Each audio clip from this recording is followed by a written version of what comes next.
शक्तिहीन कर दी है, तहस नहस कर दी है। सिर्फ एक प्रभु का नाम है जिसके आगे कलयुग का प्रभाव नहीं चलता। शास्त्र में हेरफेर हो सकता है, शब्दों में हेरफेर हो सकता है, लेकिन मुझे बताओ राम नाम में, कृष्ण नाम में कोई हेरफेर हो ही नहीं सकता है। ये दो अक्षर ऐसे हैं, रा और म, क्या करोगे, क्या ऐड और क्या माइनस करोगे। तो यानी एक ही चीज शुद्ध है कलयुग के अंदर, वो है प्रभु का नाम। उसका जितना जीव सेवन कर सकता है उसका सेवन करे और प्रभु के प्रेम को प्राप्त करे।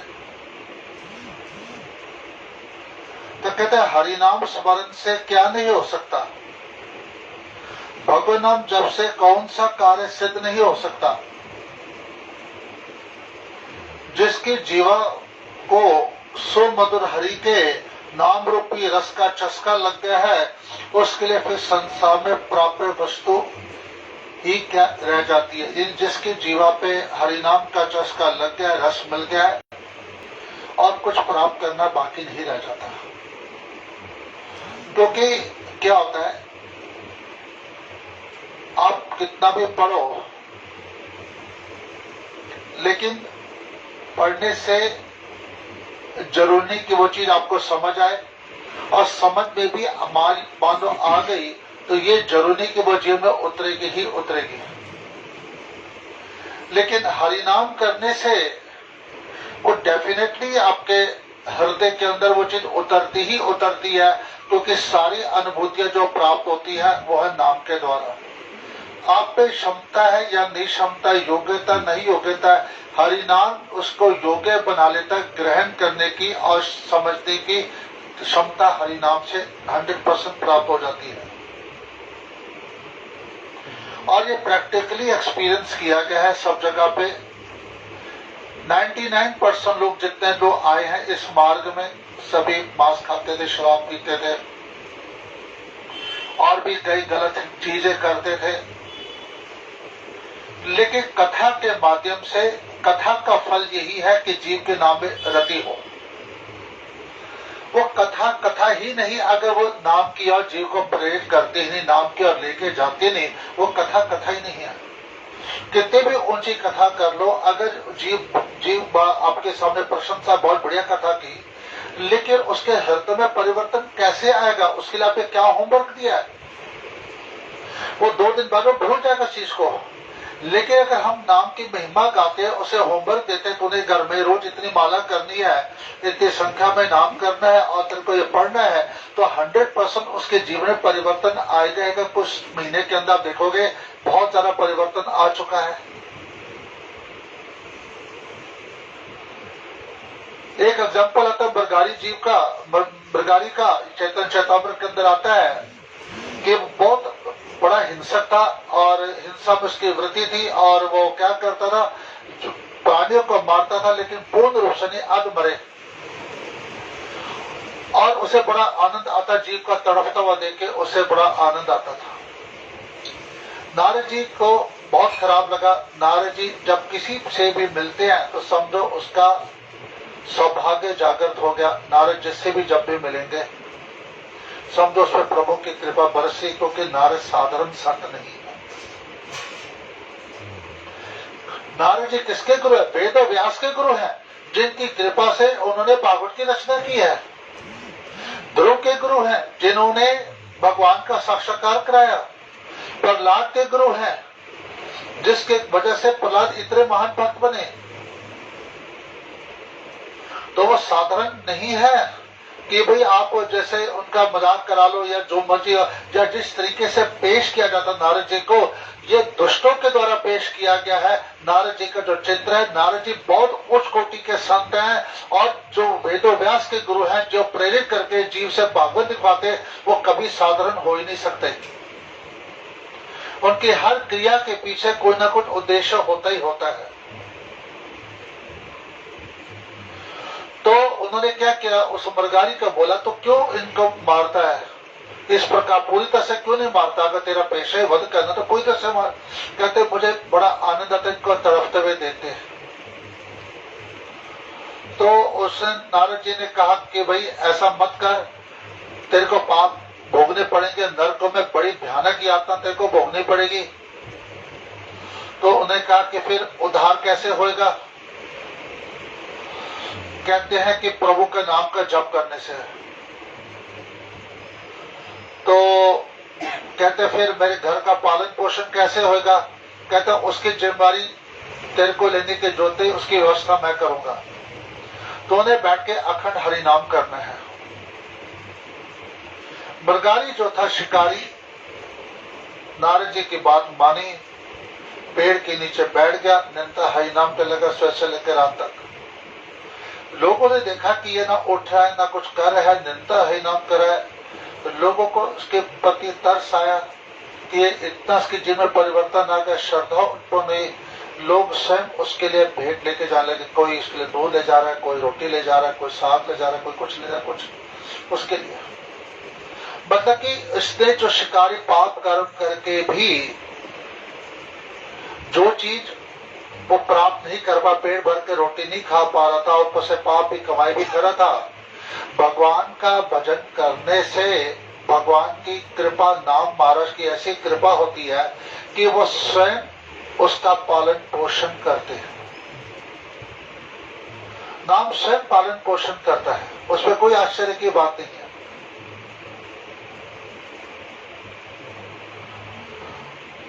तो यहाँ पे क्या देखा गया कि उसके पास पर्याप्त मात्रा में भोजन सामग्री आने लगी। नारद जी चले गए। 6 महीने के बाद जब नारद जी आते हैं तो ये अपने गुरु को देखता है और उठता है उनको प्रणाम करने के लिए, लेकिन क्या करता है, वो प्रणाम नहीं कर पा रहा है, सीधा चल नहीं पा रहा है। क्या कारण है? वो बहुत सावधानी से जा रहा है कि कोई कीड़े ना आ जाए पैर के, कोई चींटी ना आ जाए, कोई मर ना जाए मेरे पैर के नीचे। 6 महीने पहले जो बंदा वध कर रहा था और उसके मन में बिल्कुल दया नहीं थी, आज देखो उसकी दशा कैसे हुई है कि वो एक कीड़ा तक पैर के नीचे ना आ जाए। इस कारण से वो समझ समझ के पैर उठाता है।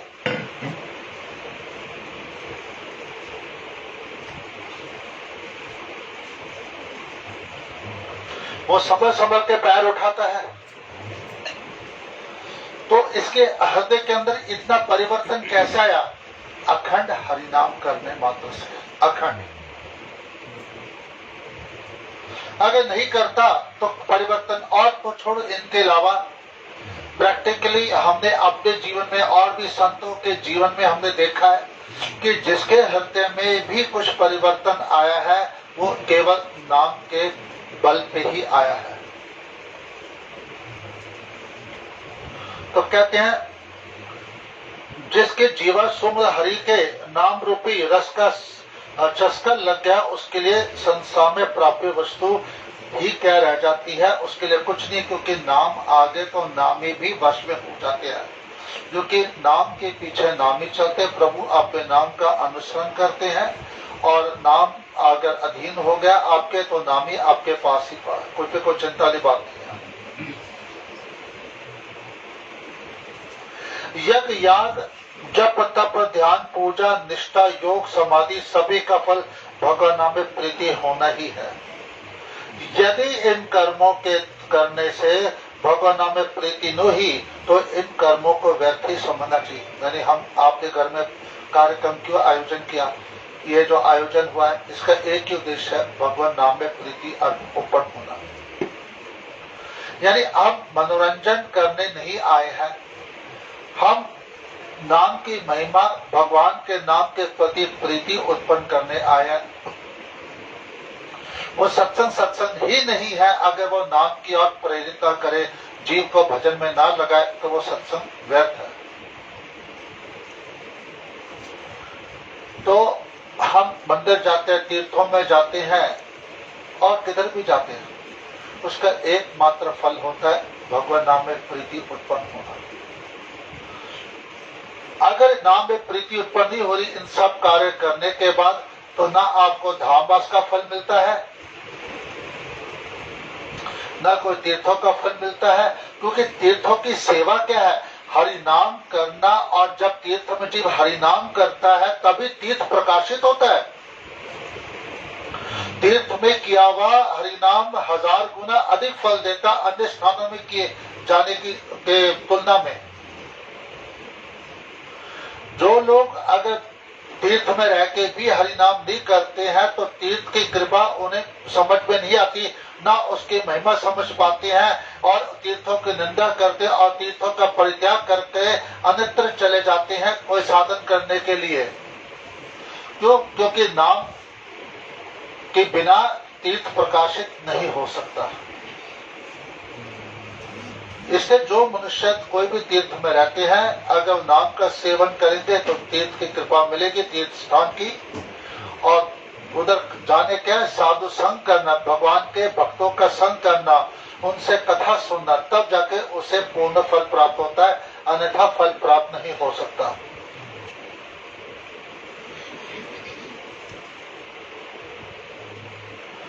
तो कहते हैं पूजा पाठ यज्ञ तब सबका फल यही है कि नाम में रुचि होना। यदि इन कर्मों के करने से भगवान प्रीति न हुई तो इन कर्मों को व्यर्थ ही समझना चाहिए। इन सभी क्रियाओं का अंतिम और सर्वस्व फल यह भगवान नाम में निष्ठा हो। सबका फल यही है, नाम में निष्ठा हो। नाम में निष्ठा क्योंकि हमारे जो भाव है कभी ऊपर होते कभी नीचे होते हैं, कभी बुरे भाव आते हैं, होता है जब घुस जाता है तो कांटा के ही यूज करना पड़ता उस कांटे को निकालने के लिए। तो कहते कैसे, जब तो दूसरा कांटा लेगा पैसे कांटा नहीं निकलेगा। तो कहते हैं रजोगुणी रूपी शरीर से मुक्त होने के लिए ब्रज की रज का सेवन करोगे तो ये रजोगुणी शरीर से आप मुक्त हो पाओगे, अन्यथा नहीं हो पाओगे। क्योंकि ब्रज की रज की विशेषता क्या है? क्योंकि उसमें राधा कृष्ण के अंकित चरण चिन्ह है, उनमें उनकी ऊर्जा है। इससे तो मिट्टी नहीं बोलते, उसको रज बोलते, क्योंकि राधा रानी की ऊर्जा उसके अंदर भरी हुई है। उसको धारण करने से ही हमारी संसारी कामनाएं नष्ट होंगी, भगवान में प्रेम उत्पन्न होगा। कृष्ण भगवान ने जब मिट्टी खाई तो रोज थोड़ी मिट्टी खाई थी, एक ही बार खाई थी। क्यों एक ही बार खाई थी? क्योंकि एक दिन जो जाते थे अपने रमन रीति में खेल करने के लिए, तो एक दिन जब उन्होंने देखा कि रावण से राधा रानी आई है और ब्रह्मांड घाट की ओर गई है, उधर उन्होंने क्रीड़ा की, अपने सखियों के साथ खेल रही है, तो इनके मन में इच्छा उत्पन्न कैसे देखा, अरे यहाँ की तो भूमि जो है राधा रानी के चरण चिन्हों से अंकित है। और क्योंकि राधा रानी के चरण चिन्ह से अंकित है तो उन्होंने वो रज लेके अपने मुख में डाली, क्योंकि उसे प्रेम प्राप्त होगा। और मेरे अनंत ब्रह्मांड है, सारे ब्रह्मांडों के अंदर प्रेम प्राप्त हो गए। इसी कारण से उन्होंने वो रज को सेवन किया था, क्योंकि वो राधा रानी के चरण चिन्ह से अंकित है। लोग जाते तीर्थों में जाते हैं या श्राद्ध करने जाते हैं, गया जी में जाते हैं। भाई गया जी में जाने की क्या आवश्यकता है, क्या विशेषता? क्योंकि उधर भगवान के चरण चिन्ह है, उससे उधर लाभ होता है। तो यानी भगवान के एक चरण चिन्ह है, तुम इसलिए गया तीर्थ में जाते हो श्राद्ध करने के लिए। ब्रज में तो राधा कृष्ण ने तो पूरी भूमि में नंगे पैर ही तो चले हैं, इनके तो चरण चिन्ह हर कण में अंकित है, इधर क्यों नहीं कर लेते? सभी कुछ आपको इसी के अंदर प्राप्त हो जाएगा, आपको कहीं अन्यत्र जाने की आवश्यकता ही नहीं। क्योंकि हम धाम की महिमा नहीं समझते हैं, ब्रज के विशेष में नहीं हमें जानकारी है, इसलिए हम समझते हैं इधर जाए उधर जाए उधर जाए हमें सब कुछ प्राप्त होगा। सभी कुछ आपको ब्रज की रज के अंदर है, इसके बाहर कुछ नहीं है। प्रेम भी आपको रज खाने से ही प्राप्त होगा, अपने शरीर में रज लगाने से ही आपको उस प्रेम की प्राप्ति होगी। दूसरा कोई उपाय नहीं है, क्योंकि हमारे ठाकुर जी और जो राधा रानी जो है उधर ही वो विचरण करते थे, गोचारण करते थे और घूमते थे। ब्रह्मा जी क्यों चाहते हैं कि हम आके हम उधर के घास पर उधर क्यों चाहते हैं? और ये पशु पक्षी क्या करते हैं, पशु क्या करते हैं, घास क्यों खाते हैं?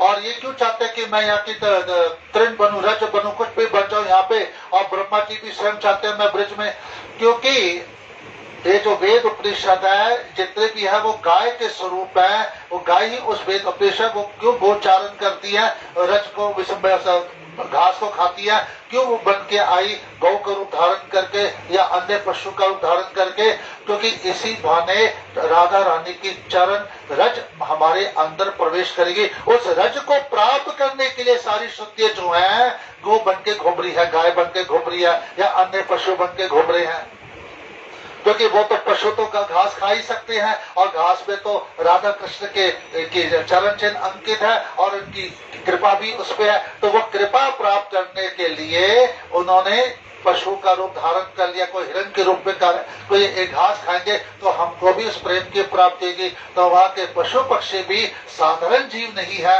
उनको साधन समझ के कभी उपेक्षा या उनका निरादर नहीं करना। और जो पेड़ पौधे जो हैं वो भी ऋषि मुनि बैठे क्यों, ब्रज ठाकुर जी के लीला के दर्शन करने के लिए बैठे कि हम यहाँ पे अपराकृत वृंदावन में ठाकुर जी की लीला के दर्शन करें। इससे उन पेड़ों को काटना भी अपराध है, लोग करते हैं न समझी के कारण करते हैं, करना नहीं चाहिए किसी की भी का कारण से। वो भी हर वस्तु जो है, हर तृण जो है वो अपराकृत वृंदावन है, चिन्मय है, और कौन किस भाव से बैठ के उधर भजन करे, किसका क्या स्वरूप है हमें पता नहीं, और हम क्या अपराध कर बैठेंगे हमें पता नहीं। इसलिए बहुत सावधानी से जीव को रहना चाहिए और निरंतर उधर भजन करते रहना चाहिए।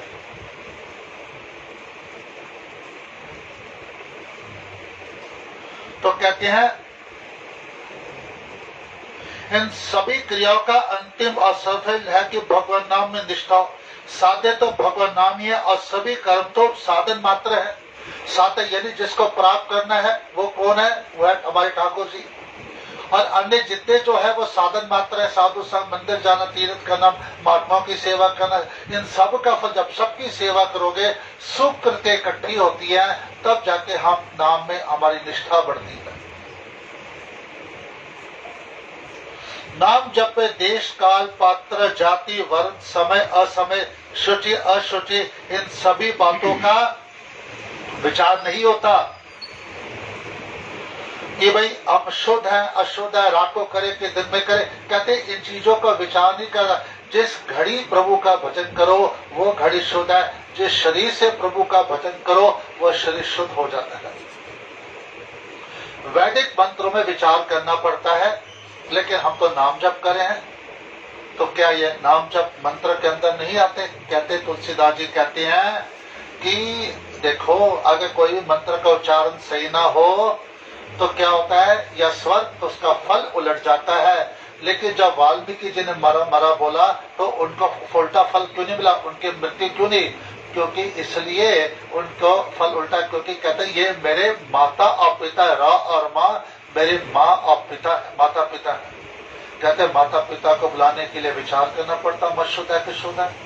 बच्चा जब बल मूत्र करता रोता तो माँ को विचार करती है कि मेरा बच्चा मैला है या मल मूत्र से, उसका माँ उसको उठाती है, साफ करती है और गोद में बिठाती है, पिता को भी पकड़ाती है। उसी प्रकार हरिनाम हमें सारी मलिनों से साफ करेगा और हमको योग्य बनाएगा कि हम ठाकुर जी की गोद में जाके बैठे।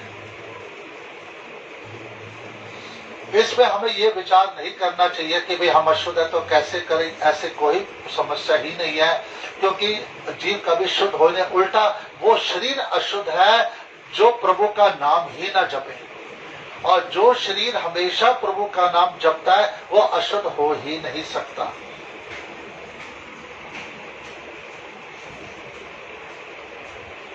तो कहते हैं नाम जप में देश काल पात्र जाति वर्ण समय असमय शुचि अशुचि इन सभी बातों का विचार नहीं होता। तुम जैसी हालत में हो, जहाँ हो, जैसे हो, जिस किसी भी वर्ण के हो, जैसी भी स्थिति में हो, हर समय और हर काल में श्री हरि के सुमधुर नामों का संकीर्तन कर सकते हो। हर देखो कितना स्पष्ट लिखा है। लेकिन हमारे पाप इतने प्रबल है, हमको संतों पे निष्ठा नहीं है, ग्रंथों पे निष्ठा नहीं है, और हम करना नहीं चाहते। सबसे हमारे अंदर कपट है, हमारी करने की नियत नहीं होती। इसी कारण से हम पूछते हैं, बोला जी करना चाहिए, पढ़ने अब क्या बोलता? नहीं, बिल्कुल नहीं करना चाहिए। उसने कहा नहीं करना। क्या ये शास्त्र गलत है? क्या भागवत गलत बोल रही है? मुझे बताओ। अच्छा, आपको मैं भागवत का श्लोक बताता हूँ, 3 स्कंद के 33वें अध्याय का 7वां श्लोक। क्या कहते हैं? भागवत का श्लोक है ये। आहा, हे प्रभु, जिसकी जीवा पर तुम्हारा सुमधुर नाम सदा बना रहता है, जिसकी जीवा पे प्रभु का हमेशा चलता रहता है, वो यदि जाति का शौच भी हो तो उन ब्राह्मणों से भी अत्यंत पवित्र है जो तुम्हारे नाम की अवहेलना करके नित्य यज्ञ आदि कर्मों में ही लगे रहते हैं। यानी यज्ञ आदि कर्म में लगे रहते हैं। कर्म कांड के अंदर भौतिक इच्छाओं की पूर्ति है। कहते हैं वो ब्राह्मण से भी वो शब्द है जो नीच जाति का, जिसके मुख से निरंतर जाप करता है। हम अभिमान करें हम ब्राह्मण है तो हमको ये यज्ञ करना चाहिए। कहते नहीं, जो मनुष्य नाम जप करता है वो सर्वश्रेष्ठ है, जो नहीं करता वो सबसे भी क्या गुजर। ये भागवत कह रही, 3 स्कंद का 33वें अध्याय का 7वां श्लोक कह रहा है। ये सुखदेव जी कह रहे, वेदव्यास का लिखा ग्रंथ है, मेरे भाषा नहीं है। मैं किसी को नहीं, वो कि ब्राह्मण का मैं को चाहिए, कह रहे कि जो नाम जप करता है वो ब्राह्मण से भी श्रेष्ठ होता है। हे भगवान, जो तुम्हारे तरलोक के पावन नाम का संकीर्तन करते हैं उन्हें यथार्थ संपूर्ण तपों का सस्वर, यानी सारे वेद पढ़ने का, फिर कहते सारे तप, यानी जितने भी कष्ट हम उठाते हैं, कहते कुछ कष्ट उठाने की ज्योति हरिनाम करने से सबसे बड़ा तप यही है कि हरिनाम करना। इससे बढ़कर कोई चीज नहीं है दुनिया के अंदर। सारे तप कर लिए, सारे वेद पढ़ लिए, विधिवत हवन और सभी तीर्थों का फल प्राप्त किया, क्योंकि तुम्हारे पुण्य नामों में सभी पुण्य कर्मों का फल निहित है। सभी पुण्य कर्म, यानी जो हम जितने भी यज्ञ पूजा करते हैं, जो सबका अंतिम फल है वो हरिनाम का पहला फल है। हरिनाम जब हम शुरू करते हैं, जो जितने भी कर्म कांड है, जितने भी यज्ञ है, जो पूजा पाठ का जो लास्ट फल होता है, वो हरिनाम का जो आश्रय है, ये उसके ये पहला फल है। उसका तो हाईएस्ट फल तो भगवान के निज धाम में निजी सेवा है, भगवत प्रेम प्राप्त कराना है हरिनाम का फल। तो जिसका अंतिम फल, जो अंतिम फल है सारे कर्मों का, वो हरिनाम करने का पहला फल है वो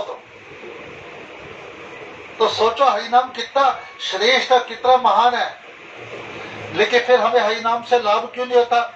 भाई 10 नाम अपराध आते हैं। पहला है सत्पुरुषों की निंदा। सत्पुरुष कौन होते हैं?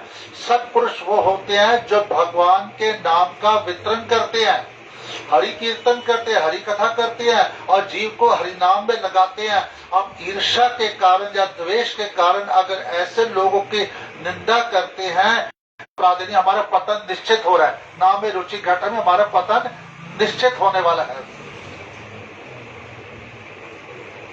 इसलिए हमें ये नहीं पता उसके क्या भाव है। कोई प्रकट रूप में दिखता है, कोई अप्रकट रूप में दिखता है। जरूरी नहीं कि हर बंदा कथा करेगा, लेकिन अप्रकट रूप में लोग बहुत हरिनाम करते हैं, 3-4 लाख हरिनाम करते हैं लोग। ऐसी बात तो नहीं कि नहीं करते हैं। तो इसको हम अगर कभी गलती से किसी की निंदा कर ले, अगर वो भगवान का भक्त हो गया तो क्या परिणाम होगा? इमीडिएटली आपके नाम जप करने की रुचि कम होगी, आपका दिल नहीं करेगा। ये समझ जाओ कि आपके अपराध जागृत हो रहे हैं, दिल नहीं कर रहा है और आप व्यर्थ की बातें करोगे और आपके हाथ से पाप कर्म होना ही होना है। इसलिए जो मनुष्य हरिनाम की सेवा करते हैं, हरिनाम वितरण करते हैं, इसमें आसान नहीं है हरिनाम का वितरण करना। देखो नित्यानंद जी को भी कष्ट उठे, उनको मार खानी पड़ी, हरिदास ठाकुर के पीछे भी पड़ गए थे लोग। तो क्या आसान है? लोगों को कितना कष्ट, निंदा सहनी पड़ती, गालियां खानी पड़ती है इनाम बांटने के लिए। जो प्रभु के लिए ये कष्ट उठाते हैं, गालियां सुनते हैं, निंदा सुनते हैं, फिर भी वो करे, जो उनकी निंदा करेगा ऐसे महापुरुषों के, तो भगवान नाम आपको कभी क्षमा नहीं करेगा, कभी क्षमा नहीं करेगा। दूसरा भगवान नामों भेदभाव, यानी नाम में अनभेद, यानी भगवान के नाम में सब नाम में इक्वल शक्ति है तारने की। नाम नामकारी बहुत निज सर्वशक्ति नियम स्पंदनकार। तो कहते सभी नामों में एक से शक्ति है। बाकी रस की बात आती है तो ठीक है, कृष्ण नाम में रस मिलता, माधुर्य प्रधान है, वो अलग बात है। लेकिन मोक्ष तो सभी में का, पाप दश करने की क्षमता सभी नाम में, मोक्ष प्रदान करने की क्षमता सभी में है। कृपा भगवान का साक्षात्कार कराने की क्षमता सभी नामों में एक समान है।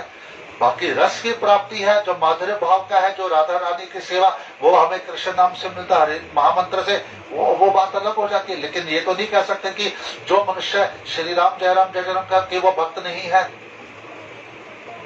या ओम नमो नारायण नहीं बोलता वो भक्त नहीं है, वो कम है, नहीं। या श्री कृष्ण शरण बोलता वो भक्त नहीं है, गलत है। भेद कभी करना नहीं चाहिए किसी में भी। और दूसरी चीज, हम क्या करते हैं, शिव और हरि में भी भेद करते हैं। शिव हरि में भेद करते हैं मतलब हम कृष्ण के भक्त, हम शिव को क्यों माने, हम शिव को क्यों करें। मुझे बताओ, भक्तों में सर्वश्रेष्ठ कौन है? कहते हैं भक्तों में सर्वश्रेष्ठ हमारे शिव जी हैं। जो वैष्णवों की ही निंदा करता है, अगर फिर आप प्रहलाद का चित्र क्यों पढ़ते हो, तो फिर आप ध्रुव जी का चित्र क्यों पढ़ते हो? उन सबसे तो श्रेष्ठ हमारे शिव जी है। और अगर शिव का नाम जपने में आपको कोई एलर्जी हो रही है, तो फिर आप भगवान की कृपा कैसे मिले? क्योंकि भक्तों का नाम लेने में एलर्जी हो रही है आपको। प्रहलाद का नाम ले सकते हो, ध्रुव का नाम ले सकते हो, लेकिन शिव का नाम नहीं ले सकते। ये क्या बात हुई है? और ये लिखा है कि बगैर शिव की कृपा कोई हरि भक्ति प्राप्त नहीं करता। शिव भक्ति का फल राम के चरण में प्रेम पैदा होना। और हम अगर शिव की अवहेलना करते हैं, निंदा करते हैं, उनके नामों में भेद करते हैं, तो हमें हरि कृपा कहां से मिलेगी?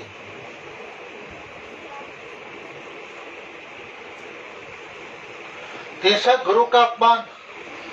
हम गुरु का अपमान कैसे करते हैं? गुरु की आज्ञा न मानना ही गुरु का अपमान है। और गुरु की आज्ञा क्या होती है? निरंतर हरि नाम करना, निरंतर भगवान का कथा श्रवण करना या पाठ करना या कीर्तन करना, और नियमों को फॉलो करना, मांस शराब जुआ पस या धन प्यार लहसुन चाय कॉफी ना पीना, एकादशी व्रत रखना, जन्माष्टमी रामनवमी राधाष्टमी नरसिंह चतुर्दशी, इन व्रतों का पालन करना, यही तो गुरु की आज्ञा होती है। और क्या गति गुरु की? यही तो महाप्रभु बोलते हैं, गुरु की वाणी कहते, महाप्रभु की वाणी गुरु की वाणी है। गुरु वही बोलेंगे जो महाप्रभु बोलते हैं। और महाप्रभु ने तो हरि नाम को ही लेके बोला, राधा कृष्ण की भक्ति राम नाम हरि नाम को लेके तो पूरा चित्र उनका है, नाम अवतार ही तो है, वो नाम ही तो देने आए हैं।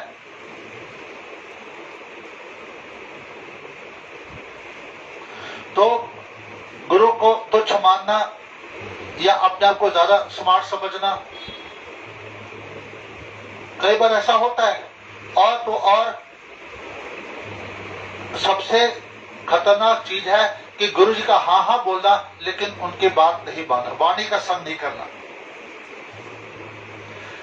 शरीर का संग भले ना होए, लेकिन वाणी का संग सबसे ज्यादा जरूरी है। अगर आप उनकी वाणी को सुंदर फॉलो करो, आप 10,000 किलोमीटर दूर रह के भी पूर्ण कृपा लोगे। अगर वाणी का संग नहीं कर रहे हो, अगर उनके पास आगे पीछे भी घूम रहे हो, तो भी आपका पतन निश्चित है। क्योंकि आप अपराधी करोगे, क्योंकि आपको नॉलेज ही नहीं है क्या करना क्या नहीं करना, सही क्या गलत क्या, आपको नॉलेज, आप अपराध करोगे। इसलिए गुरु की आज्ञा माना, वाणी का संग करना, गुरु के आज्ञा माने। गुरु क्या चाहते हैं? प्रत्येक जीव भजन नंदी बने, भजन करे और निकले। 24 आवर ईश्वर, चाहे गुरु के कितने आप लेक्चर में पढ़ लो, सब यही बोलते हैं, चाहे कोई भी हमारे मठ के हो, सभी की यही है कि भी दिन तक जाप करो, कीर्तन सदा हरि, कीर्तन सदा हरि। ये तो हम पढ़ते ही हैं, फिर कीर्तन सदा हरि केवल पढ़ते, लेकिन उसको समझते नहीं है, उसको रियलाइज नहीं करते, उसका फॉलो हम नहीं करते हैं। तो चौथा है शास्त्र निंदा। भैया सारे शास्त्र जो है, वेद है, नाम की महिमा का गुणगान करते हैं, कृष्ण की महिमा गुण। और जब तुम उनकी निंदा करोगे, भगवान कैसे बर्दाश्त करेंगे? ये मेरे नाम की महिमा गाते, मेरे गुणगान करते हैं, तुम उन्हीं की निंदा करो, तो कहां से कर पाएगी? जो संत की निंदा करते हैं, इन ग्रंथों की निंदा करते हैं, मानस में क्या लिखा उत्तरकांड में, वो अगले जन्म में उल्लू बनते हैं। उल्लू क्यों बनते हैं? उल्लू को जैसे रात में दिखा, दिन में दिखाई नहीं देता, तो कहती हैं उसके जीवन में हमेशा अंधकार ही रहेगा, क्योंकि संत की कृपा से प्रकाश होता है। जब संत की निंदा करोगे, पता नहीं हजारों जन्मों तक आप उल्लू ही बने रहोगे, और आपके जीवन में कभी भी भगवान की कृपा नहीं मिलेगी, क्योंकि उन्हीं की कृपा से हमारे अंधकार का नाश होता है। तुम उन्हीं की निंदा करते हो तो तुमको ईश्वरीय ज्ञान कहां से प्राप्त होगा? मुझे बताओ, कैसे प्राप्त होगा? असंभव।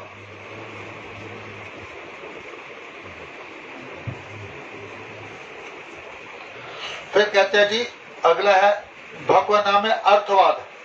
और ये भगवान का नाम बड़ा चौड़ा करके लिखा हुआ है, वास्तव में ऐसा होता नहीं है।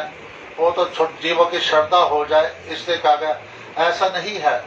निरंतर नाम जप करने से आप देखो आपकी पूरी वृत्ति बदल जाएगी। जैसे आपको आदत है जी नीचे जाना, 2 घंटे दोस्तों के साथ बैठा, गप्पे मारना, निंदा करना, वो करना, कुछ ना कुछ उठपटांग की बात है, फोन पे लगे रहना। मैंने आपको टारगेट दी 120 माला रोज करनी है आपको। मुझे पता है आप 64 भी नहीं कर पा रहे, लेकिन मैं आपको टारगेट दिया और आपसे संकल्प दिलवाया कि आपको कैसे भी संख्या पूरी कर, धीरे धीरे आप आइए, प्रयास करिए।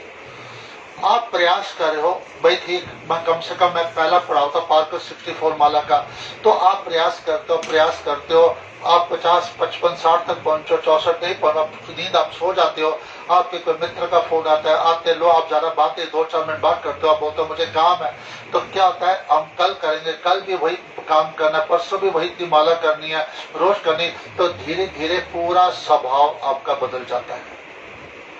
आपकी आदत छूट जाती है, निंदा करने की, व्रत की चर्चा करने की आदत छूट जाती है।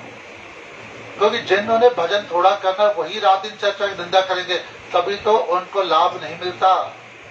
उसमें वैष्णव निंदा भी हो जाती है, तो दुनिया भर के लोग आपका बहुत चालाक समझते हैं, होशियार समझते हैं। मैंने सुन लिया उसने क्या बोला, मैं समझता वो क्या बोल रहा है, लेकिन कथा कह रही वो समझ नहीं आती, तो आपने क्या सुना?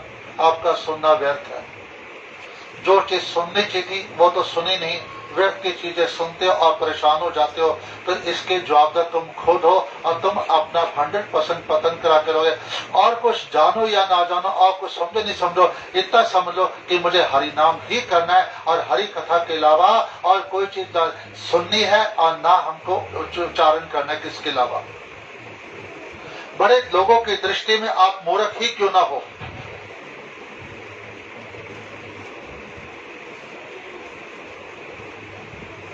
लोगों की दृष्टि मूर्ख हो सकते हो कि इसे कुछ ज्यादा आता नहीं, लेकिन कृष्ण को जानने के बाद और क्या जानना बाकी रह गया?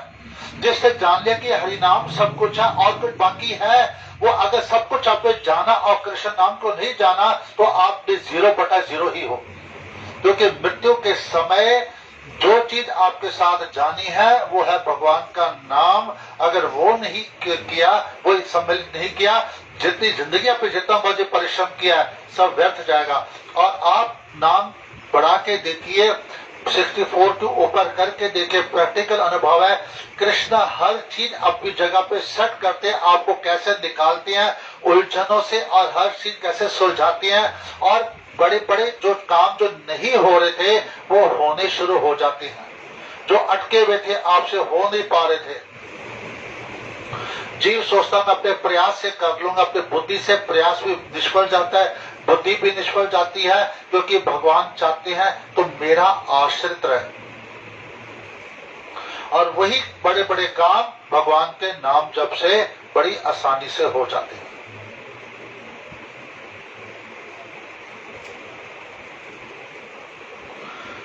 तो इसलिए जितने नाम की महिमा शास्त्रों में कही गई है या लिखी गई है, उससे बहुत अधिक महिमा भगवान नाम की है। हम उसको कल्पना भी नहीं कर सकते। क्या है, हमें अपनी क्षमता के अनुसार पता है कि इसके ये अर्थ है, लेकिन इतने ही अर्थ नहीं है, इससे अनंत गुना अर्थ और है। शायद हम उतना ग्रहण भी नहीं कर पाएंगे या उतना हमारे सामने प्रकाशित अभी हुई नहीं, लेकिन नाम जप करते करते एक चीज हमें निधि से मिली, हरि नाम के कारण मिली। और राममानस के अंदर पढ़ लीजिए, ये नाम महिमा में लिखा है, जो भगवान नाम का जप करता है नाम की महिमा में, उसको भगवान के इस जगह पे रक्षण और पालन करता है, रक्षण और पालन करता है। वे रोटी भी खिलाता है, उसकी रक्षा भी करता है बुराइयों से, और मरने के बाद निज धाम में निजी सेवा देता है। मानस में लिखा है। हमारे भक्ति विनोद ठाकुर जी ने शरणागति में यही लिखा है, when the name is partial, जब नाम आंशिक रूप से प्रकाशित होता है तो वो आपके अपने स्वरूप का ज्ञान कराता है और आपके मन को कृष्ण का, जब आंशिक रूप से, जब वो पूर्ण रूप से प्रकाशित होता है तो वो निज धाम में निजी सेवा देता है। तो ये बात बिल्कुल भक्तिविनोद ठाकुर जी और रामचरितमानस के आप पढ़ लीजिए नाम के मातम में, यह आपको दिख जाएगी, एकदम सेम चीजें लिखी है। नाम की महिमा पढ़ जब शुरू होती है ना, जिसपे सेकंड पेज का फर्स्ट लाइन पढ़ लीजिए, उसमें लिखी हुई है। सेकंड पेज जो नाम महिमा का वो फर्स्ट लाइन पढ़ लीजिए, उसपे लिखा है कि निज धाम में नियुक्त करता है, पालन पोषण करता है माता पिता की तरह, और निज धाम में नियुक्त करता है। आप पढ़ लीजिए, आपको मैं बता भी रहा कहाँ पे लिखा है। और यही चीज हमारे भक्तिविनोद ठाकुर जी शरणागति में करते हैं, कहते हैं। लेकिन जीव अभागा है, वो उस पर विश्वास नहीं करता, ये अपराध के कारण ही उसको तकलीफ आ रही है, उसकी निष्ठा नहीं हो रही, वो जब करना चाहता, क्योंकि उसने इतने वैष्णव के अपराध किया, वैष्णव के खिलाफ बोला कि उसका आज उसको धर्म व्रत जब अगला है जी, अच्छा सॉरी अर्थवाद, ये तुम्हारा हाथ हो, अर्थवाद नहीं करना चाहिए। अजामिल के बाद कहते हैं कि उसने पुत्र को बुलाया, लेकिन पुत्र को बुलाया भले नारायण करके, भगवान तो आए इसी बहाने, भगवान के दूत तो आए। क्यों? क्योंकि भगवान जैसे अग्नि में हाथ डालो जाने अनजाने में वो जलाता ही है, खेत में बीज डालो उल्टा सीधा कैसे भी फेंको वो उगता ही है, अगर उसको पानी बराबर देते रहोगे तो। उसी प्रकार हरि नाम कैसे भी करो वो समय आने पे फलीभूत होगा ही होगा।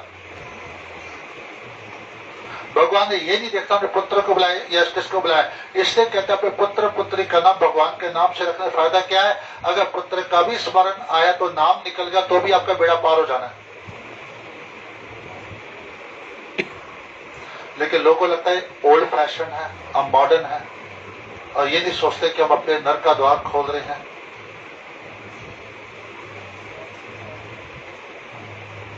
नाम का आश्रय ग्रहण करके पाप कर्मों में प्रवृत्त होना, ये बहुत भयानक पाप है कि मैं भगवान नाम जप करूं और पाप कर्म भी कर लूं।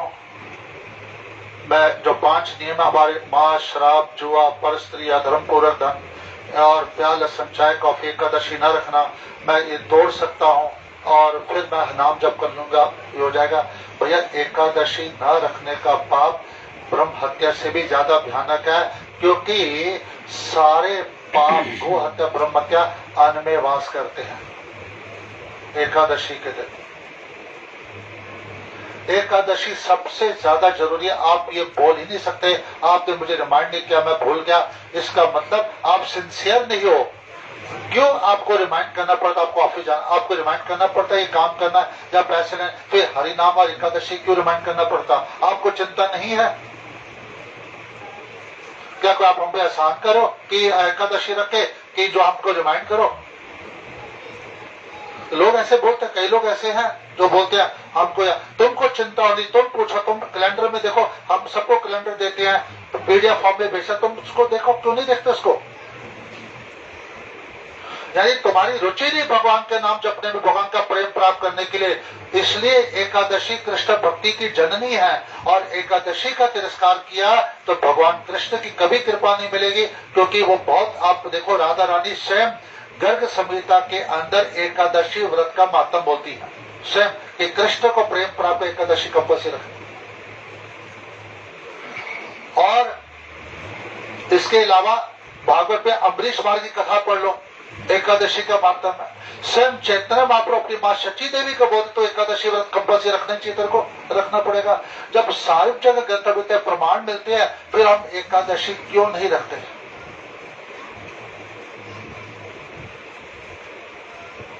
तो मतलब ये कि हम पाप कर्म करना और कहने के हम नाम जप कर लेंगे, बाहर कुछ भी खा पी लेना और क्या देखना, और जी हमसे गलती होगी। गलती एक बार होती है, 2 बार होती है, बार बार होना मतलब कि आपके अंदर कपट है। गलती बार बार नहीं होती है, एक बार हो सकती है, 2 बार भी शुरू में। हाई नाम लेने के 5 साल बाद मुझसे गलती के वक्त एक्सेप्टेड नहीं होता। अब फर्स्ट 6 महीने गलती हो सकती है, मैं मानता हूँ, लेकिन 5 साल बाद गलती नहीं होती, 2 साल बाद गलती नहीं होती। इसका मतलब कि आपके अंदर कपट है और आप कपट का आशय लेके पाप कर्म करो, और ये आपका बड़ा भयानक आपको फल भोगना पड़ेगा। इसलिए आपको प्रेम नहीं प्राप्त हो रहा, इससे जो फल मिलना चाहिए। इसके हरि नाम करने के बाद हमको कष्ट आ रहे हैं, क्यों कष्ट आ रहा है ना? तो सब पापों को फिर क्यों करें? क्योंकि हम नित्य नए पाप करे हैं। हम कोई रेगुलेटरी प्रिंसिपल फॉलो बराबर ईमानदारी से नहीं करें तो कहां से कृपा मिले? हम कहते हैं चाय कॉफी ना पीना, लोग फिर भी पीते हैं। अरे वो तामसिक वस्तुओं को कैसे पीस ले सकते हो जब कंठी आपने धारण की है? ये सात्विक शरीर पे ही इसका भोग लगता है। आप मीट के ऊपर या प्याज लहसुन पे आप तुलसी नहीं डाल सकते, सात्विक भोजन पे ही तुलसी पड़ती है।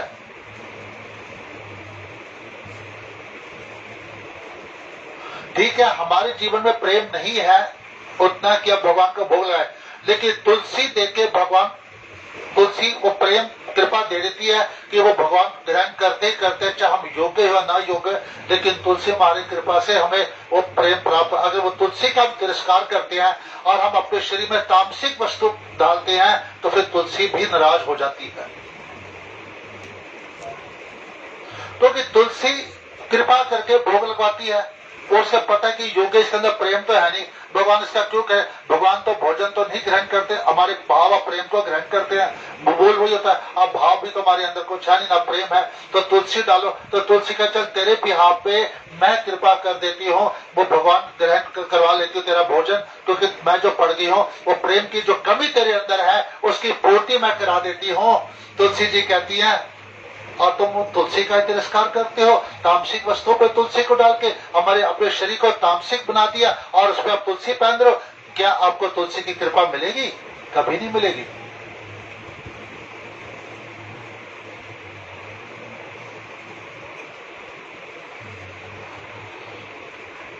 फिर अगला कहते हैं धर्म व्रत जप आदि के साथ भगवान नाम की तुलना करना, यानी कोई भी पुण्य कर्म के साथ आप भगवान नाम की तुलना नहीं कर सकते, क्योंकि भगवान नाम सर्वश्रेष्ठ है। कोई यज्ञ, कहते हैं भागवत पे पढ़ लो, स्कंद पुराण के लिखा है, सारे व्रत, हजारों वेद पाठ, पृथ्वी की सैकड़ों प्रदक्षिणा, कृष्ण नाम जप के 16वें हिस्से के बराबर भी नहीं है। तो सोचो, इतना भगवान के नाम की महिमा है। आपने हजारों वेद पाठ कर लिए, हजारों तप कर, लाखों व्रत कर लिए, सैकड़ों प्रदक्षिणाएं कर ली, दक्षिणा से भी बड़े बड़े यज्ञ कर लिए, चारों वेद पढ़ लिए और दक्षिणा से बड़े बड़े यज्ञ, हजारों यज्ञ कर लिए, लेकिन ये सब हजारों करने के बाद भी कृष्ण नाम जप के 16वां हिस्सा भी नहीं है। इतनी है भगवान नाम की महिमा। तो जब आपने भगवान नाम के अपने सारे वेद पढ़ लिए, सारे यज्ञ कर लिए, सारे तप कर लिए, सारी प्रदक्षिणाएं कर ली, अब कुछ करना बाकी नहीं है, आपके मुक्त होने का समय आया है, इसलिए आपसे मुक्त सा इनाम निकला है। लेकिन अपराध करके क्यों खराब कर रहे हो? क्यों अपना पतन करा रहे हो खराब करके? और लोग कहते हैं एक ही बात है जी, एक ही बात है, ये क्या वो क्या, वो भी तो शास्त्र में लिखा है, वो भी शास्त्र में लिखा है। लिखा सही है, लेकिन किनके लिखा है? जिनको नाम निष्ठ है उनके लिए लिखा है ये करने के लिए। नाम निष्ठ के लिए तो कुछ भी नहीं करना बाकी रह गया। इवन श्राद्ध तक की जरूरत नहीं होती है करने की, क्योंकि जो नाम निष्ठ होते हैं, क्योंकि नाम निष्ठ होता है अपने हरिनाम के बल से अपने 60 पितरों को उतार देते हैं। मध्यम होएगा तो 14 को उतारेगा और शेष 21 पितरों को उतारेगा, तो उसके लिए वो कर्मकांड की और श्राद्ध की भी जरूरत नहीं होती है। ये तो उनके लिए जरूरत है कि जिनको जो नाम की ज्योति, और ये करो, पिंड दान करो, ये करो। पिंड किसे कहते हैं? अपना शरीर पिंड है, अपना पिंड दान क्यों नहीं करते? क्योंकि हम कैसे करें? हम तो जो मरने के बाद कोई करता है, अरे अपने जीते जी अपने शरीर को कृष्ण की सेवा में अर्पण कर दो, वही पिंड दान है। इसका और क्या, और कौन सा पिंड दान आपको करना है मरने के बाद? ये अपेक्षा मत रखो या पिंडदान करे, ये सोच लो कि जीते जी अपने शरीर, जिस शरीर को पिंड कहते हैं, मैं कृष्ण की सेवा में अर्पण कर दूं, तो समझो आपका पिंडदान हो गया। आपको और कुछ करने की जरूरत नहीं, आपको उद्धार हो गया। समझे ना बात? और जो करे उनमें क्या क्षमता है उन आपको तारने की, उनमें क्या क्षमता है उनका उद्धार करने की, बताओ किसका? और जब गोले बनाते पिंड, क्या पहुंचेंगे नहीं पहुंचेंगे, इतना न तपस्या का बल है, लेकिन हरिनाम में बल है, वो आपको तारेगा। लेकिन निष्ठा होनी चाहिए हरिनाम पे, तब जाके वो कृपा मिलती है। अपने शरीर को अर्पण कर दो, मन वाणी शरीर तीनों को भगवान की सेवा में लगा दो, ये रियल पिंडदान है। जीते जी करो, जीते जी करो ये। तो आपका पिंडदान होगा, आपका श्राद्ध होगा, कोई जरूरत नहीं करने बनने के बाद किसी को आपको कुछ करने की, क्योंकि आपने अपना पिंडदान कर चुका ऑलरेडी।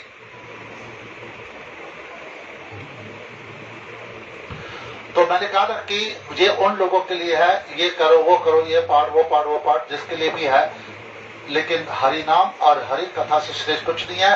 हरि नाम में सब कुछ आ गया है, आप वैष्णव बन जाओ, वैसे ही सब तर जाएंगे। हमारे महाप्रभु जब गए थे गया जी में, तो क्या किया उन्होंने ईश्वरपुरी के दर्शन किए, और ईश्वरपुरी के दर्शन करने के बाद क्या बोला कि हम तो गया जी में तो उसके लिए उद्धार होता है जिसके निमित्त हम पिंडदान करते हैं, लेकिन आप जैसे वैष्णवों के दर्शन करने से करोड़ों पीढ़ों का उद्धार होता है। यानी वैष्णव, शुद्ध वैष्णव के दर्शन करना, भगवान के प्रेम भक्त का संग करना और नाम करोड़ों पीढ़ियों का उद्धार कर देता है। तो लोग कहते जो वो पिंडदान तो केवल बहाना था, एक्चुअली वो ईश्वरपुरी से मिलने गए थे। लोग समझते नहीं, लिखा हुआ क्लियरली, लेकिन हमको करना है, हम कर्म कांड हमको करना चाहिए। जो उसके अंदर भी क्या था, हमको भी कहा। अच्छा मुझे बताओ, वो सब छोड़ो, भागवत के अंदर आती है धुंधकारी कथा, कितना दुष्पापी था सभी जानते हैं, प्रेत आत्मा बन गया। तो उसके भाई गोकर्ण ने तो पिंडदान किया था, गया जी में जाके किया था, गया जी में किया था, तो भी उसका उद्धार नहीं हुआ। जब गोकर्ण आ जाते हैं और गोकर्ण आते हैं और वो रहते हैं वहां पे, और जब सोते हैं तो उनके पास आते हैं ये धुंधकारी, कभी प्रेत, कभी कुछ गधे के रूप में, कभी गाय के रूप में, कुछ रुपए। तो कहते तेरी दुर्गति कैसे हुई? मैं तो तेरा पिंडदान करके आऊं।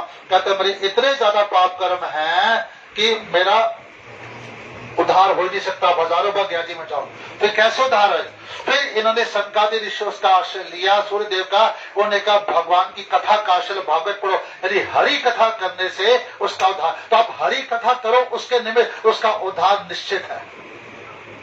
जब भागवत प्रमाण दे रही है कि उसका उद्धार हरि नाम हरि कथा से हुआ, तो तुम अन्य आश्रय क्यों ले रहे हो? आप उसके निमित्त रामायण का पाठ कर लो, उसके निमित्त आप कोई भी नरसिंह लीला पढ़ लो, कृष्ण लीला पढ़ लो, भगवत गीता पढ़ लो, उसके निमित्त पढ़ लो, उसका वैसे ही उद्धार हो जाना है।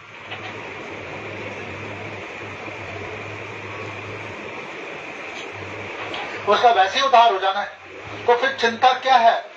क्योंकि दुर्भाग्य यह कि लोग हरि नाम लेने के बाद भी, क्योंकि कथा नहीं सुनते हैं, साधु संग नहीं करते, नाम की सेवा नहीं करते बराबर, फिर भी वो भी भटक जाते हैं। और कर्म कांड में क्या करे जी, खुश करना पड़ता है। किसको खुश करना पड़ता है? दुष्टों को, विषय भोगियों को। मैं कहता हूँ ये जितने हमारे घर बैठे हैं, ये सारे वैसे इनको भोजन खिलाना सैकड़ों खिलाने के बराबर है। क्यों? क्योंकि अद्वैत आचार्य ने प्रमाण दिया है, जब उनके घर में श्राद्ध था, उन्होंने हरिदास ठाकुर को भोजन में बुलाया, वो यवन कुल के थे, तो सारे ब्राह्मण चिड़चिड़ के विरोधी हो गए। कहते ये 3 लाख हरि नाम करता है, इसको भोजन कराना लाखों सैकड़ों ब्राह्मणों को खिलाने के बराबर है। ये स्वयं अद्वैताचार्य जी ने कहा है। और कहते मैं शास्त्र की बात कह रहा हूं, अद्वैताचार्य जो महाविष्णु के अवतार है वो ये बात कह रहे हैं।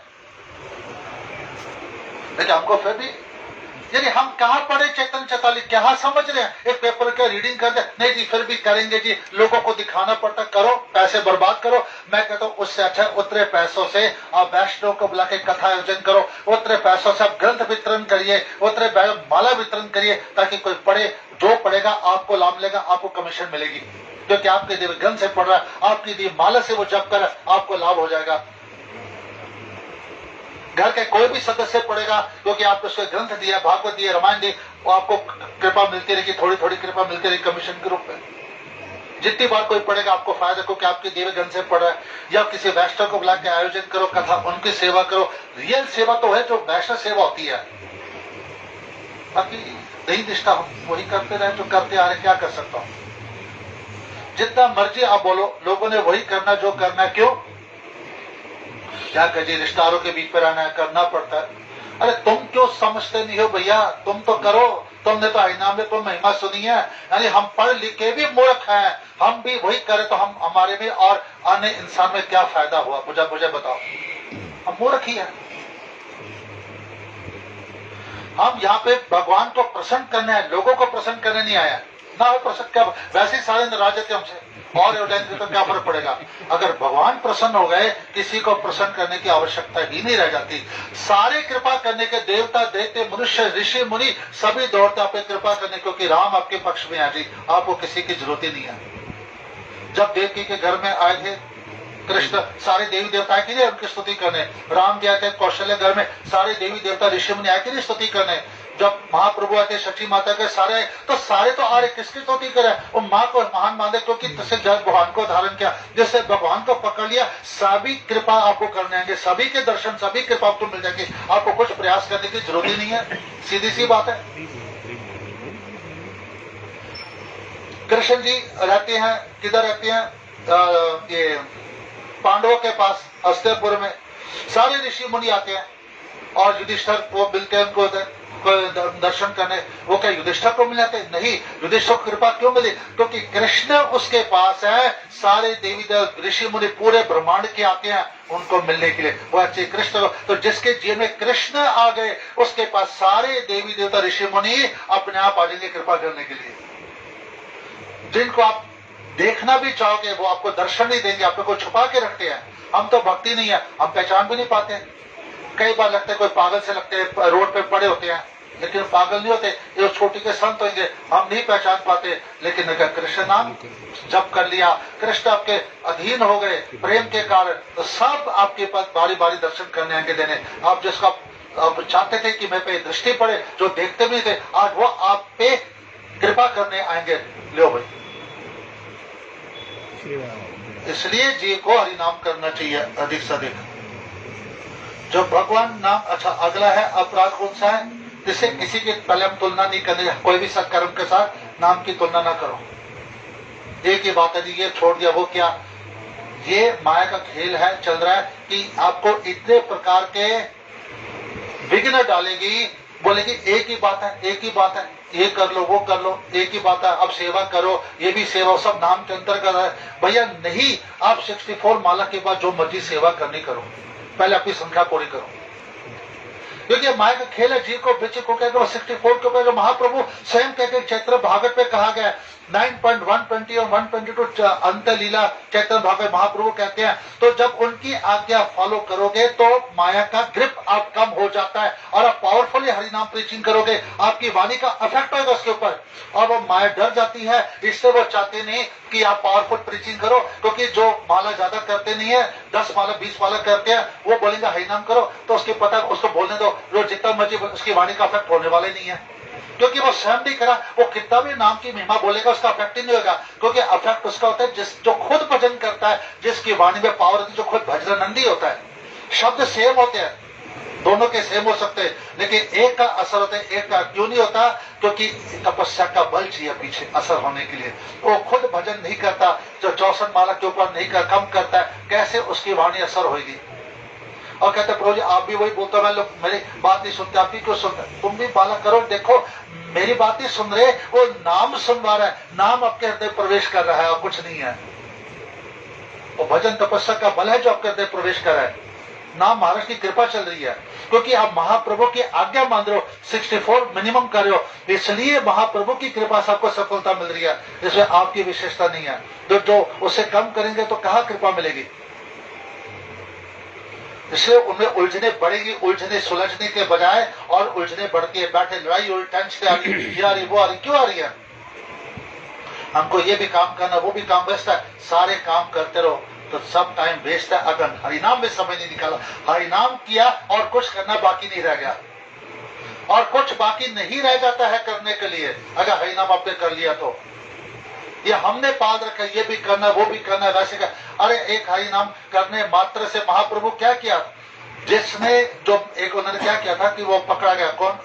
एक मछुआरा गया था और उन्हें जाल बिछाया था और समुद्र में, और उन्होंने लगा कि मैंने बहुत बड़ी मछली पकड़ ली, लेकिन महाप्रभु ने समुद्र में छलांग लगाई थी। महाप्रभु थे उनकी पकड़ में आए, तो जब वो उनको स्पर्श करता वो हरिनाम करना पागल हो जाता है।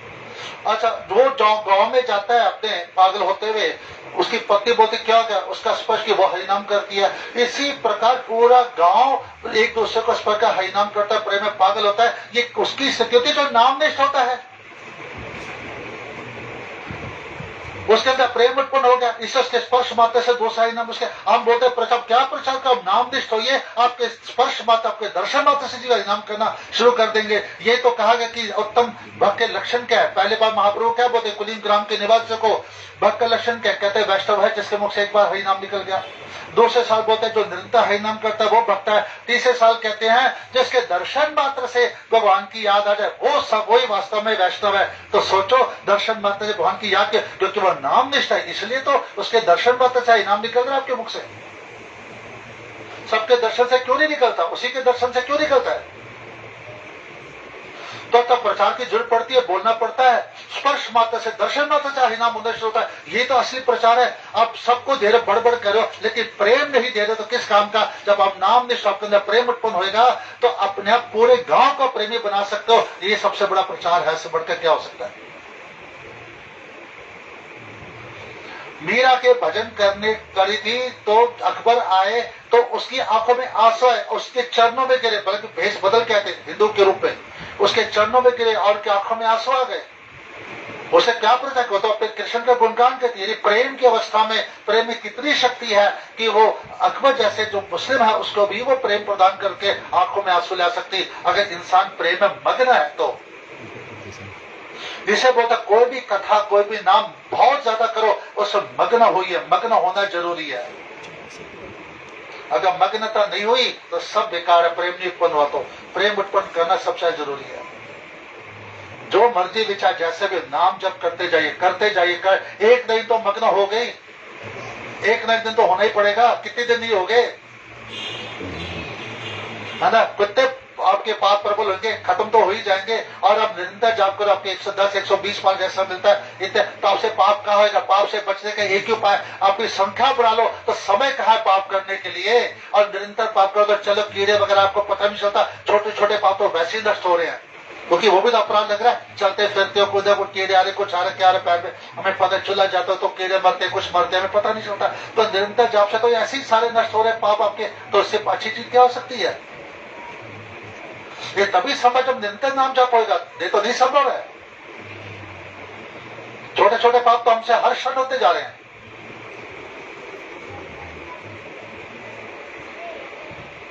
जो भगवान नाम को सुनना ना चाहता हो उन्हें उनका उपदेश करना। भाई हम तो चाहते सब सुने, लेकिन नहीं सुनना चाहता तो भैया मत सुनाओ, अपराध मत करो। उसको कुछ ना चलेगा, लेकिन रुचि होनी चाहिए, सुनने की श्रद्धा होनी चाहिए। संत पे श्रद्धा होगी तो वो सुनेगा, भले उसको कुछ नहीं आता, वो एक्सेप्टेड है, उसको सुन के वो भक्त बन सकता है। लेकिन जो सुनना नहीं चाहता उसको सुनाना बहुत बड़ा अपराध है। फिर क्या है? नाम का मातम श्रवण करके नाम में प्रेम ना होना अगला है। नाम की महिमा इतनी मैं आपको समझा रहा हूँ, फिर भी उसके सुने आज बहुत बढ़िया कहा आपने, बहुत अच्छा कहा, लेकिन बस मैंने उधर ही का उधर ही, मैंने नहीं करना, तो आप परिवर्तन होना ही नहीं। तो ये इस साल नाम अपने टाइम वेस्ट क्यों कराए? फिर क्यों साधु संत कराए? क्यों घर में कथा आयोजन कराए? क्यों नाम का मातम सुना अगर नाम जब करना नहीं था? ये इस सब अपराध आप कर रहे हो। और इससे आपका पता नहीं होगा कि संतों से अगर नाम की महिमा सुनाई है, सुनी है, और आप नहीं करो तो आप नाम के प्रति आप करो, आपका पतन हो जाएगा। और लास्ट कहते हैं अहंता, ममता तथा विषय भोगों में लगे रहना, नाम जप करना, फिर भी विषय भोग। भैया अगर सही साधु संग कथा सुन लो और नाम में रुचि, तो आपके अंदर वैराग्य उत्पन्न होना चाहिए। वैराग्य उत्पन्न नहीं हो रहा तो बहुत बड़ी गड़बड़ी है। क्यों नहीं उत्पन्न हो रहा? हम जो नाम जप कर उसको बेच रहे, हम विषय भोगों के, मेरा ये काम हो, वो काम हो, वो काम हो। मुझे भगवान की प्राप्ति की आवश्यकता ही नहीं है, मैं तो भगवान चाहता नहीं, मैं भगवान से इस वस्तु चाहता हूँ अपने भोगने के लिए। भोग वृत्ति मीन्स पाप वृत्ति, भोग के साथ पाप जुड़े हुए हैं, भोग के साथ पाप जुड़े हुए हैं, डेफिनेट है। क्योंकि आप जो खाओगे पियोगे कुछ करोगे पाप लगेगा लगा, आप कितना कुछ कर सकते हो, हर भोग के साथ पाप जुड़ा हुआ है। और हम भोगी केवल कृष्ण है, एक बार याद रखना, हम लोग भोगी नहीं है, केवल एक कृष्ण ही भोगी है, इंजॉयर, क्योंकि वो पुरुष है। हम स्त्री, स्त्री का मतलब क्या होता है? स्त्री पुरुष पर निर्भर होती है ना? हम कृष्ण के अंश है और सारे जीवात्मा कृष्ण पर निर्भर है, इसलिए वो सारे स्त्री है। जितनी जीवात्मा भगवान की तथा शक्ति से उत्पन्न हुए हैं, सारी की सारी जीवात्माएं कृष्ण पर निर्भर है। इससे सारी उनका एक ही काम है। जब पति पत्नी पर तो सेवा करती है, हम सारी जीवात्मा कृष्ण पर निर्भर है क्योंकि उनसे उत्पन्न हुई है। तो सारी जीवात्मा काम है सेवा करना। इसलिए सारी जीवात्मा जो है स्त्री रूप है और उनके एक ही कर्तव्य है सेवा करना। लेकिन हम अपने को शरीर से भोग मानते पुरुष हो और हम भोग वृत्तियों में लगते हैं, तो हम कंपटीशन करते हैं। तो इसलिए हमको डाल दिया गया जेल में जाओ, सड़ो और दुखी हो, तो सड़ो दुखी हो जाओ। इसलिए हम यहाँ पे सड़ रहे हैं और दुखी हो रहे हैं, क्योंकि we want to enjoy, we don't want to serve. Enjoy the food, why not serve the food? क्यों नहीं प्रसाद का सेवन करो? Why want to enjoy? आप सेवन क्यों नहीं करते हो? ग्रहण करिए, सेवन करिए, कथा सेवन करिए, नाम सेवन करिए, सब सेवन करिए। जो कि हमारे अंदर भोग वृत्ति है, बल्कि हमारे भजन में कपट है। हम मतलब चाहते कि कल मतलब पूरा हो जाएगा, हमने भजन माला कम कर देना, माला कम हो जानी है, और फिर कुछ समय भी कम है, क्योंकि रिश्तेदारी दोस्ती बढ़ जाती है, हम संसारिक वस्तुएं के भोग बढ़ जाती हैं। जब भोग बढ़ जाते हैं तो हम नाम में रुचि कम हो जाती है। जब तक जोते ना पड़े, जब तक हमें नुकसान ना भारी जोते ना पड़े, तब तक हम नाम नहीं करते। तब तो क्या करे, टाइम नहीं मिलता। जब वही जब नुकसान होता भारी हमारा, फिर आप भी डर के, तब समय कैसे मिलता नाम जप करने के? तो वो कष्ट ही अच्छा है जो नाम जपाए, वो सुख किस काम का जो प्रभु से दूर ले जाए। तो ये 10 नाम अपराध है, मैंने पढ़े हैं।